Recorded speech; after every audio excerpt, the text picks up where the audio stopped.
"No," said Mike, and sat down. "What?" the soldier shouted, still waving a large gun around. "I said no," Mike clarified quietly. "I've had enough, you see. I've been stuck in this house for, I don't know, hours, days. I'm sick of it. Sick of this house, sick of the fucking jellies, sick of the—" "What did you say?" the soldier barked, the question in Mike's face, a fine spray flying out of his mouth and covering Mike.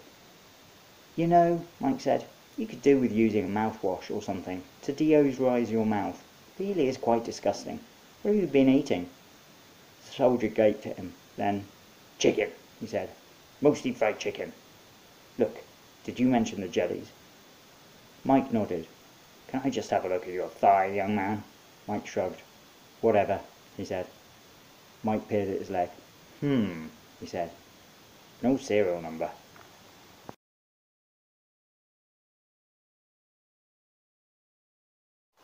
The soldier lowered his gun and gestured to his colleagues to do the same. "Not a robot, everyone," he shouted. "This is an actual Mike." Guns lowered, as did the jaws of the other soldiers. "A real-life Mike," Mike overheard one of them say. "Wait till I tell Mother. She'll be so stoked." Mike looked around at the amazed faces, a look of confusion on his. He said to the soldier with the bad breath, "could you tell me what the hell is going on? And if possible," he looked around, "show me the way out." The soldier nodded. "I can certainly take you to the creature who can." "Follow me, actual Mike, sir." Bad Breath started marching off, and Mike and the others fell in behind. They walked too fast for Mike to check all the displays, but he did notice there did seem to be quite a few people who looked like him in them, and one that looked like a monkey dressed as him.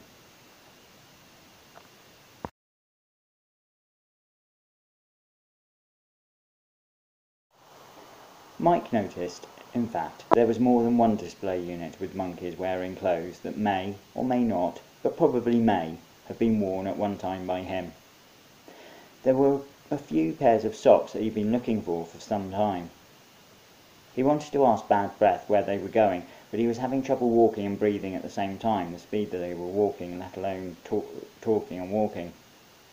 Eventually, Bad Breath came to a sudden stop, and Mike walked right bang into him.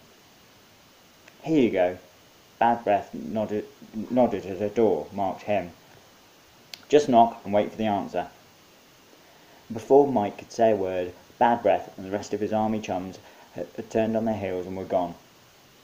Mike took a deep breath and knocked on the door. There was no answer, so Mike knocked again.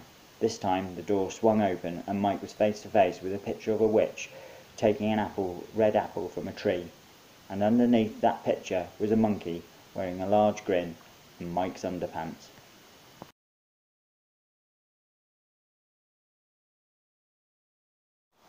The monkey motioned at a chair beside him.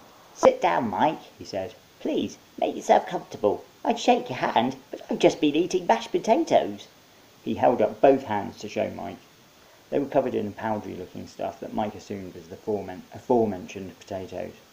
"I couldn't find a fork," the monkey said, as Mike sat down in a chair that squeaked as he put his weight down. "Glad you could join me. Also said you might be along soon."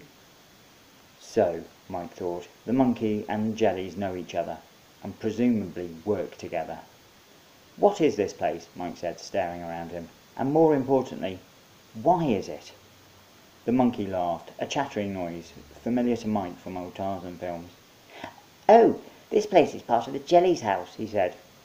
"And this is my office. And that," he pointed a potato-covered finger up at the picture of the witch.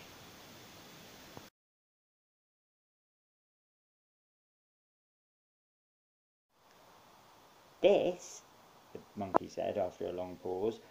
To Mike it seemed as if the pause had lasted almost 2 days. "This is my Aunt Edna." Mike's mouth fell open. "Isn't she a bit, well—" The monkey laughed and clapped his potatoey hands together. Some of the aforementioned foodstuff flew off and landed onto Mike's face. "Oh yes," the monkey said. "She's a little bit witchy looking, isn't she?" Mike shook his head.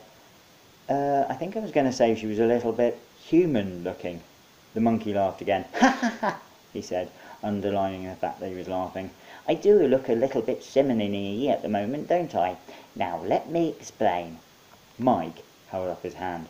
"Let me stop you there," he said. "I don't give a sizzling elephant's turd about your aunt Edna, your potatoes, or," he narrowed his eyes at the monkey, "why you are wearing a pair of my fucking underpants. What I'd really like to know is how to get the fuck out of this house, and where are the fucking jellies?"